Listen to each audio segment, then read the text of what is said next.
มาเล่นเพื่อนเราค่อยแล้วมาเล่นได้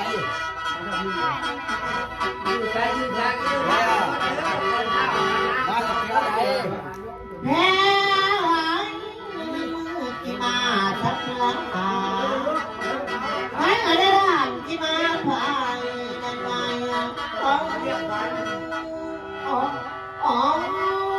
ที่มาดวงใหญ่เพชรเลยเสร็จมาเนาะแพ้ไว้ที่มาบันพุ่งจะมาปันผ่านเมื่อกวนขันเจ็บไปยาวเพื่อฟังเลยแทงตาเพียงเดิม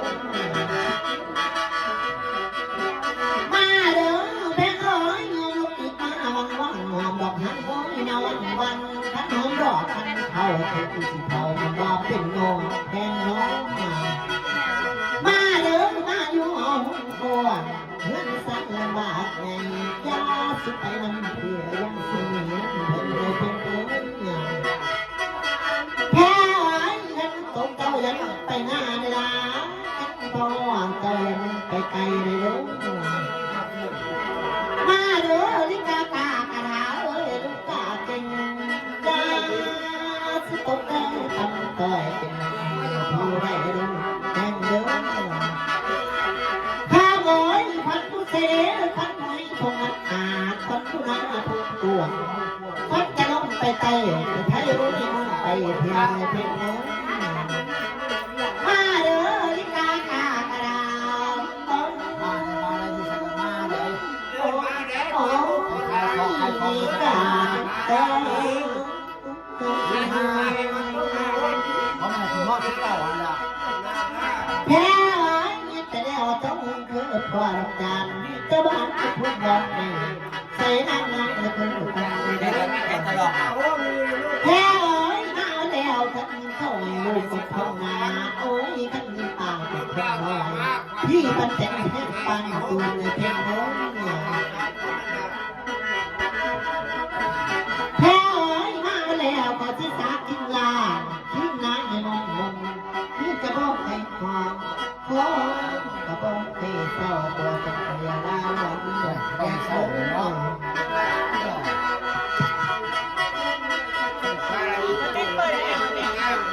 แพ้ไว้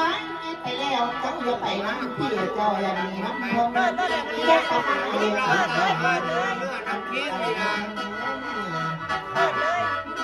แพ้ไว้ไปแล้วไม่จะอยู่ร้อยปีพันปีก็เป็นไม่ปีหน้าปีสิมาบอยพอไม่พอกันไม่ยาพอเจ็บพอใครในยาสุวิ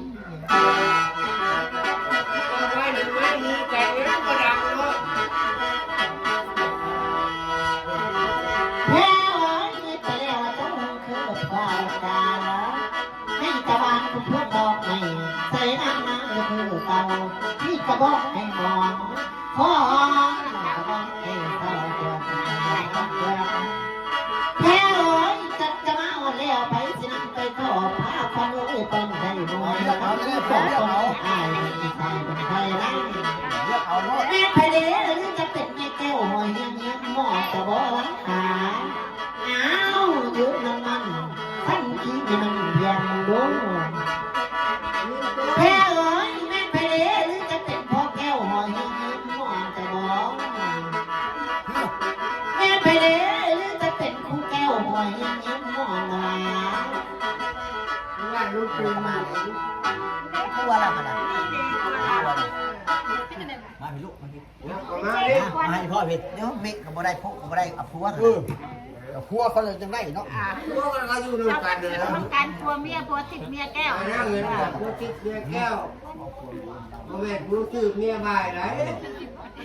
พวกคนไทยอยู่กันอันนี้จะผ่านกัน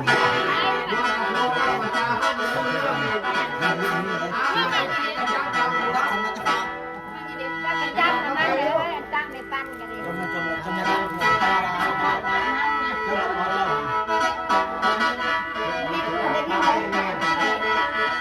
เอาขวัญแพ้พันนักแล้วพันหน้าจะได้เป็นผู้เลี้ยงขาถ้าดูต้องเย็ดเกี่ยงสันนักอันโอ้ยกว่าอัน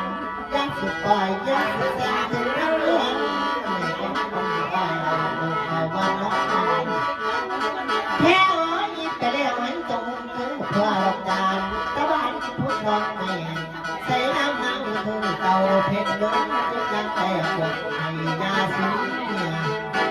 นอนหลับจะได้เงินหมื่นนอนจนในเงินแสนเวลา มึงหันจักทำโม่ดี ก่อน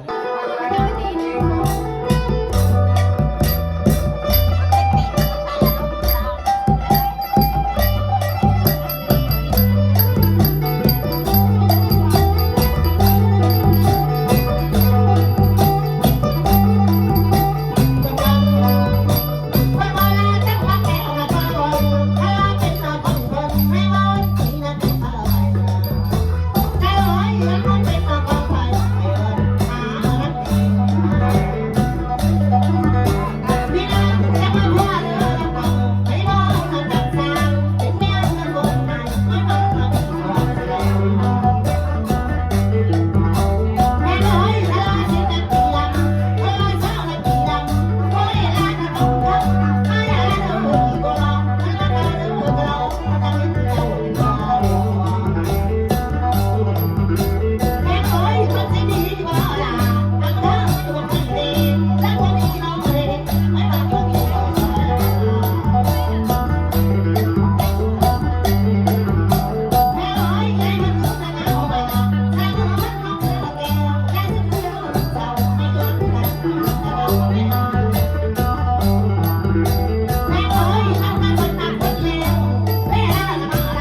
ว่ายังไงเด้อเจ้าว่ายังไงเด้อพี่น้องเวลาอะไรเป็นวันไหนแม่น้อยใจมันดีเสียละ เอาไว้ฉันจะไปนำเดียวก็ยังดีน้องเธอมันมาเรียกเธอน้องเธอนั่นค่ะมันทำอะไรไม่ดีนะหาวันนี้